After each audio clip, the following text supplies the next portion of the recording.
Live from New Orleans, it is Radio Row. It's Super Bowl week here on this Wednesday, but right now we've got an all-pro joining us. He is Gerald McCoy. He is the co-host of the McCoy and Van Noy on Yahoo Sports podcast. By the way, I do want to mention this as well, too. I'm noticing the 6 Pro Bowls. Gerald, thanks for joining us.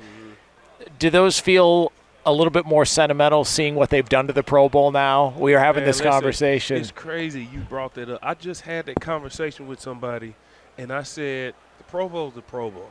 One, I take pride in the fact that I was never an alternate. I was always voted in first. That matters. That always matters. When you're I want to tell everybody this. If you make the Pro Bowl, congratulations. But the ones who get voted in immediately, we take pride in that. And all 6 of mine, I was voted in. I wasn't an alternate. So, 1, I take pride in that. But 2, when you grow up watching this game and they say Pro Bowl, there's one word that pops in your head after that: Hawaii. Yeah. So when they took it out of Hawaii, everything changed. The first year in Orlando, it was great. We had free VIP tours to Disney. That's great for family. They rented out Universal Studios. Incredible. But then after that, you're just in Orlando. Yeah. You know? And it went nowhere. Yeah, and then now how it is, they're trying to change it up and stuff. So, but I grew up and had an opportunity to experience the Pro Bowl, how most historians seen the Pro Bowl, how it's supposed to be in Hawaii, man. So, I asked LaVar this because, he went a few times. And do you feel like now watching the alternates and kind of who goes and some of it just go, it's almost takes away from what we accomplished? Because, I hear you sitting here saying that almost like you have to defend now. Yeah. Like, hey, that was a different time. That was a different era of the Pro Bowl. Because I never made one, but looking at it, that's how I see it. I'm like, well, come on, man. Some of the people we're putting in that now, it's just not the same as what it used to be. Yeah, I just feel like if you're going to be an alternate, be, like, really next up. Right. Some of the alternates is just kind of like, well, he's a name, throw him in there. Tyler Huntley, I think, was this year. Like my guy, crazy. Guy Kyle. He should have been in there, period. Yeah. He was 4th in the league in sacks, and he didn't make the Pro Bowl. Right. He wasn't an All-Pro, and it was like, 4th in the league in sacks on the top defense, he should have been in there anyway. But he was the first alternate. That's how it's supposed to be. You have 12 and a half sacks. That's how the alternates are supposed to be. But when you just like a random, like, how he get in there? How he get in? You know, and it seems like telling the truth because we're in the soft era. Right. It's 2025. You say anything, you voice your opinion, is you considered a hater. This is not hating. This is a fact. If you were not next up on the list, how did they skip over all these people and just throw you in there? There has to be some type of criteria to get you in there, So that's how I see it. I remember there was one year we went and they had like 12 alternates in there. And it was just like there has to be more to that because guys are telling you no for a reason. Like, I don't really want to go. And so you who turns down having Pro Bowl next to your name? You know what I'm saying? Like, I went to all mine. I was saying, I think if they went to Hawaii, it would bring back that kind of – and obviously they got to play the game. They can't do whatever the heck they're doing now. But. Yeah. I think going back to Hawaii and playing the game because even then we had – so my first year was NFC, AFC. Then the next year is when they started that little draft. Yeah. But we as a group said, all right, listen. We purposely drafted these guys. Guys drafted us and picked us. We talked in the locker room. If we got drafted to this team, we believe that these are the guys. We going to win this game. Right. You play to a certain period, and then in the fourth quarter you turn it up. That's how the All-Star game is in the NBA. Right. I'm okay with that. It's what was happening is first or second play of the game, you can clearly see guys are just like leaning. Yeah. And that's right. If we're going to have it, have it. I told the same story. Second half, you turn all the way up. You turn all the way up because you know that check. You want that money. Yeah. I just brought 150 people out here. Hold on. I don't care how. Hold on. You really 150 people? No, I'm over exaggerating. Okay, but how many? Well, I'm a family of 7 by myself. But then I got my dad, my sisters, And then sometimes we had extended family that would come. So I got and 20 you're paying people. for it. And you're paying for it. Yeah. And I got 20 people, and then I was a generous guy. So I would bring the whole D-line with me. Yeah. So I got to pay for all these people. We winning this game. Yeah. Because I'm getting some of this money back. To offset it. Like you Gotta got offset to. it. Yeah, that's what I mean. That's legit, man. You know what I always thought to myself, make the quarters shorter. Yeah. Make the game shorter. Mm-hmm. You know, like how when Mike Tyson fought, Jake Paul, they made the 2-minute rounds. 2-minute rounds. I just make the quarters shorter, so the game is shorter. Don't make it a time real game. But let me ask you this while we got you, man, because you had great success obviously at the pro level. Looking at this game coming up, this Super Bowl game, give me your expert analysis on the defensive fronts in this game. This is not a military secret. Of course. They're going to be the ones that dictate what happens. Absolutely. If Kansas City's defensive front can handle the mass and the athleticism of Philly's offensive line, it's going to be a Saquon Barkley day, which I kind of feel like Saquon is going to have a day. He is. But what is your take on it? Philly's D-line, phenomenal D-line. Jalen has, I think, transitioned from being a talent and a potential talent to he's a guy. He's a guy. Sure. Sure. What's your take? Like, who do you see having the edge, and what's your take on it going into the game? So if we go back to the AFC Championship, Kansas City run defense was real leaky. They didn't stop Buffalo. They didn't stop James Cook. Buffalo stopped James Cook. Right. Go back before that, they didn't stop Houston. So they didn't stop those two teams. What makes you and think now they're gonna comes stop in this team? Saquon Barkley. Philly is going to do what Philly does. That boy is getting that ball about 25, 30 times. That scares me. Flip to the other side, the offensive line for Kansas City hasn't been great. Patrick Mahomes has been hit and sacked more than he's been since he's been a starter. So now it comes down to how's Andy Reid going to draw it up? Because we know physical for physical, Kansas City's D-line can at least combat Philly's O-line. They can at least combat it.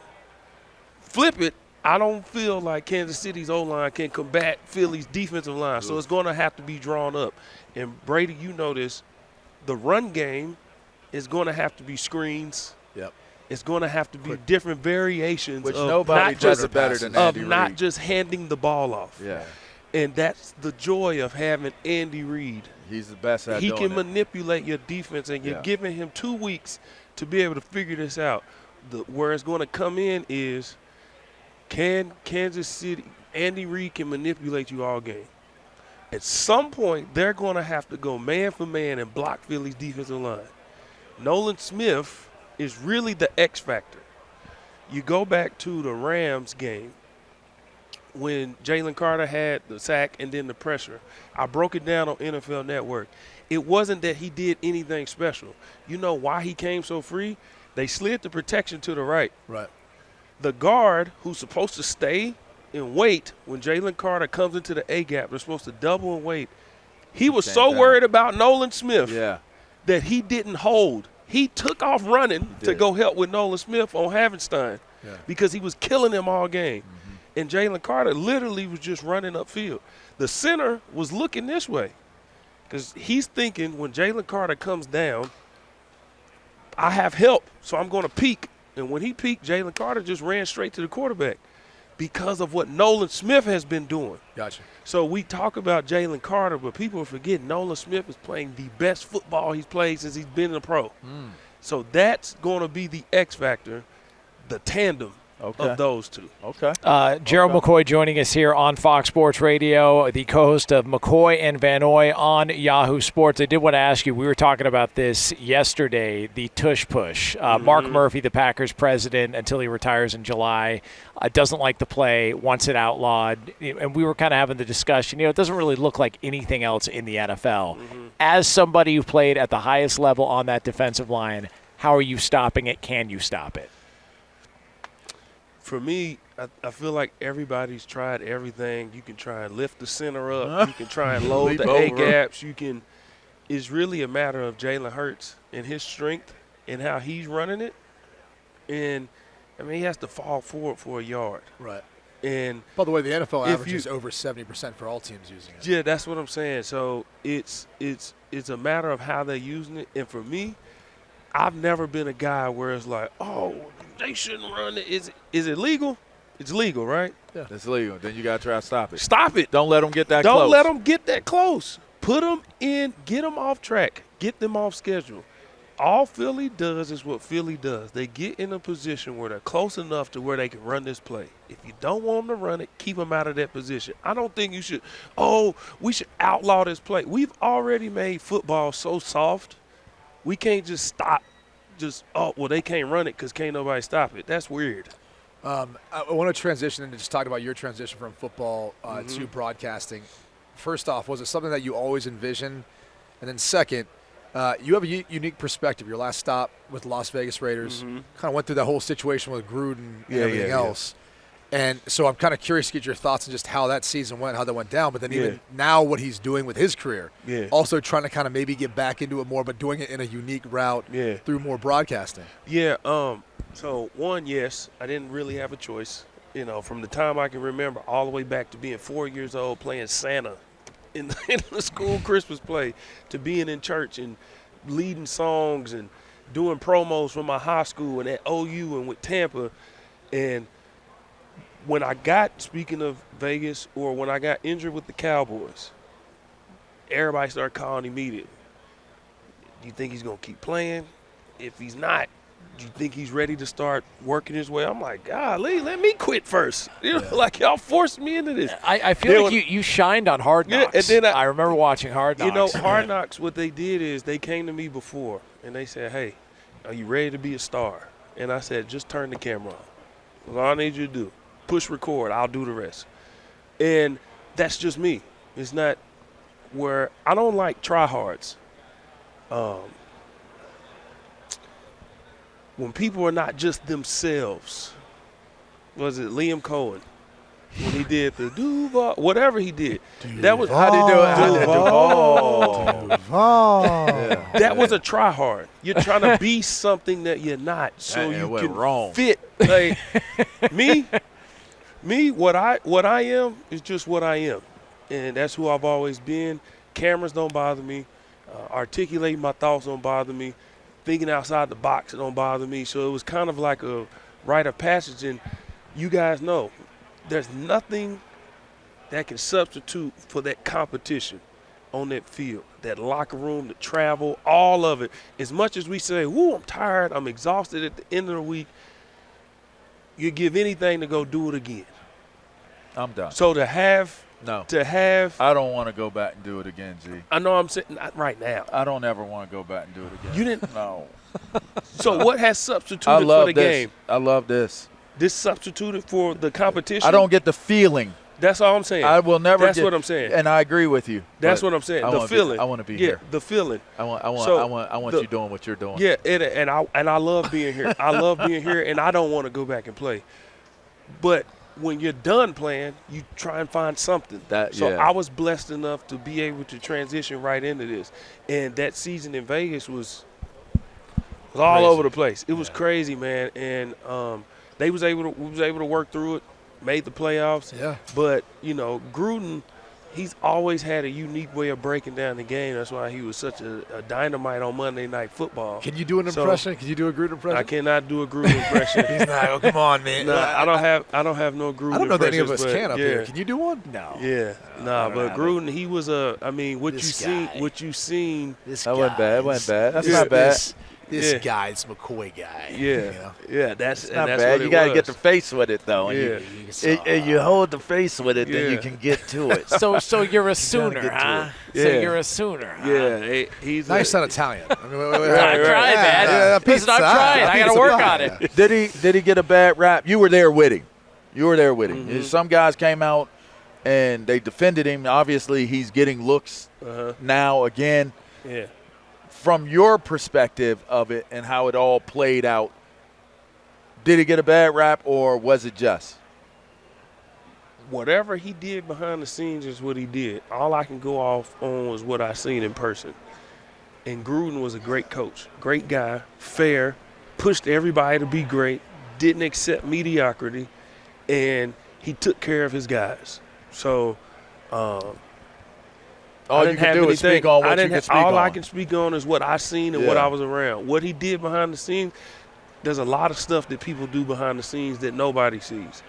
But all you can be go terribly on, offended by it if it came to light. Exactly. So I'm on that list. All we can go on is what we're around and what we see. You just never know. Right. So for me, I have no issues with Gruden. Gerald McCoy, All-Pro.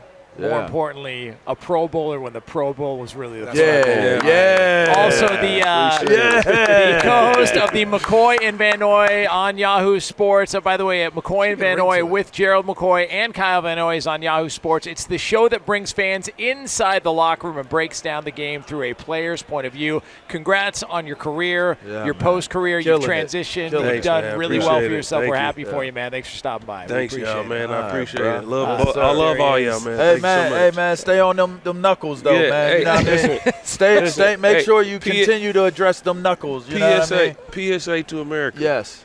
Get you some lotion.